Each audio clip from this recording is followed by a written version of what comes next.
perfect season alive. 5 straight. Millions of Americans tune in every year to watch golf legends like Tiger Woods tee off. Millions more try their hand at the game and pay top dollar for the proper equipment. In 2019, the golf industry in America was valued at $84 billion, and as an increasingly popular sport enjoyed by people on all sides of the political aisle, golf isn't going anywhere anytime soon. But in recent decades, questions began to be raised on how environmentally friendly golf courses truly were, and if they were an image of humans coordinating with nature or a dangerous model of unsustainability. Few images of outdoor scenery are as instantly recognizable as the American golf course. Towing a unique line between urbanization and nature, golf courses occupy a complicated niche within the way we utilize our natural space. So are golf courses sustainable, or instead a quiet pariah in our own backyard? Criticisms against the game of golf have existed since course construction exploded in the wake of World War II and the rise of 1950s suburban life. Long seen as a game for the wealthy, golf remained racially segregated for much of its history. Criticized for being exclusionary towards minorities and the poor, the playing of golf and the building of courses near poor communities has been looked at as racially unjust. Although it remains a largely white sport, the rise of mixed-race golf pros like Tiger Woods have helped to bridge the racial gap, and the COVID pandemic has further encouraged the practice of the sport by more economically diverse newcomers due to its outdoor, leisurely nature. With golf becoming more inclusive, critics of the sport have mainly sounded off on its environmental impacts in recent years. The most immediate point source of unsustainability is the sheer amount of space that golf courses use. In a country as big as America, the value of seemingly abundant land is often underappreciated. Although golf courses can support various forms of wildlife as outdoor recreation areas, the areas that are cleared to build them are nearly always native ecosystems as opposed to previously developed land. This means the destruction of natural habitats, deforestation, and draining of vital wetlands for a space that typically supports much less biodiversity than natural forests or coastlines.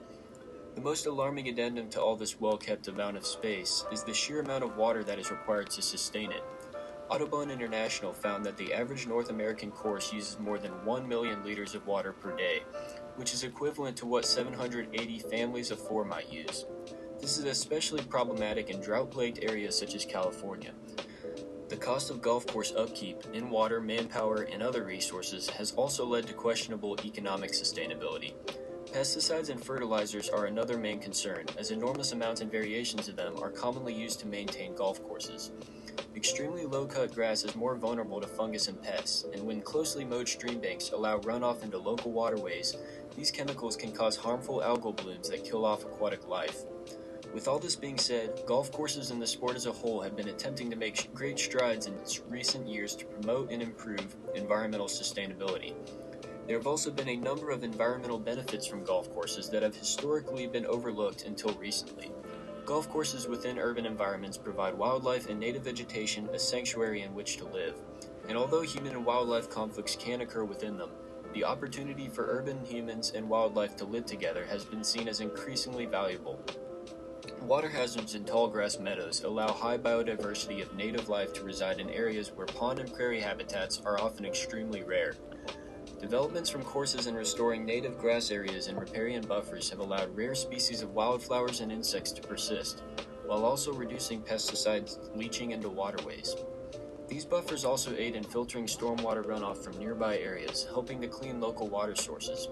There are multiple other ways that golf courses can become more sustainable, and many courses are already starting to implement changes for both environmental and economic improvement. Brown is the New Green is an initiative from the U.S. Golf Association that is revolutionizing the look and efficacy of American golf courses.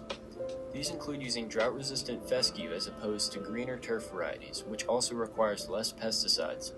It further encourages removal of unnecessary turf and trees in favor of sand and cactuses in drought-prone areas, while widespread planting of hardy saltgrasses allows buffer areas to thrive off of wastewater. Watering the courses is increasingly being done with untreated wastewater, and planting of native plants throughout courses further cleans the water and reduces the burden of its necessity. Development of smart water systems can tell groundskeepers exactly where to water and how much, which can eliminate the need to drench large areas. Usage of underground drainage systems collect irrigation water for use over and over before it finally finds its way into local waterways. The whole area of vegetation that is present on golf courses is increasingly being valued as an asset against climate change as well. As climates continue to warm, the carbon fixation that grasses provide is progressively becoming more important, especially in urban areas that often lack spaces for greenery. Golf courses also have the opportunity to improve economic sustainability, as they are well known to stabilize adjacent property values and neighborhood wealth. By listening to minority and low-income communities, building and maintaining of golf courses can be utilized in a way to promote socio-economic and racial justice, while changing long-held disparities and biases within the golfing community. In summary, golf courses are a unique conglomerate and delicate balance of man-made development and environmental sanctuary, and although there are both potential benefits and consequences to their existence, American golf courses represent a rapidly developing opportunity to model economic and environmental sustainability. Well, that was actually a pitchy wedge to Leo Robinson. He's trying to knock it down. I like that play, and I like that shot. Go in.